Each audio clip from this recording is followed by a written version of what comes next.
सखी रे सखी का कही तो से मोले बजवरा सामान के टोके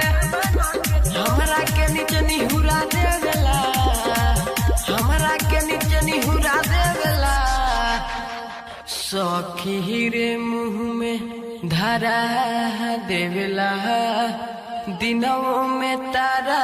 देखा देवेला सखी रे मुँह में धरा देवेला दिनों में तारा देखा देवेला सखी रे मुँह में धरा देवेला दिनों में तारा देखा देवेला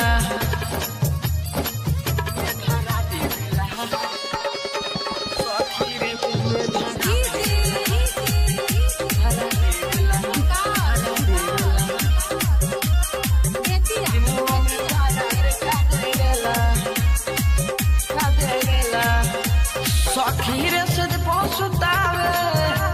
नीचे से लहंगा उठावे सखी रे कोरा में उठा के लहंगा के पीछे घुसावे सखी रे से पहुँचतावे नीचे से लहंगा उठावे सखी रे कोरा में उठा के लहंगा के पीछे घुसावे आके पियला के सुर में हिला देवेला आके पियला के सुर में हिला देवेला सखी रे मुँह में धरा देवेला दिनों में तारा देखा देवेला सखी रे मुँह में धरा देवेला दिनों में तारा देखा देवेला सखी रे मुँह में धरा देवेला दिनों में तारा देखा देवेला धरा देवेला सखी रे मुँह में धरा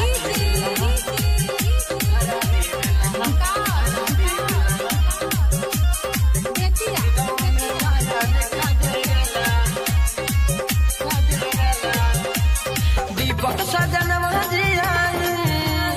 रहुला के जाके समझाई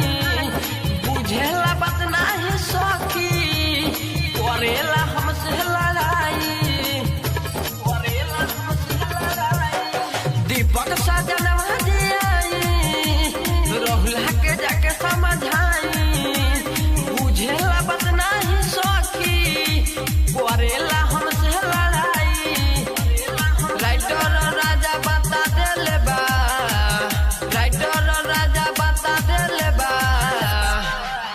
सखी रे मुँह में धरा देवेला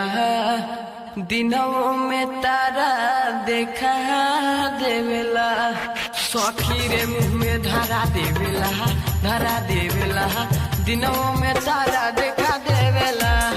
सखी रे मुँह में धरा देवेला दिनों में तारा देखा देवेला।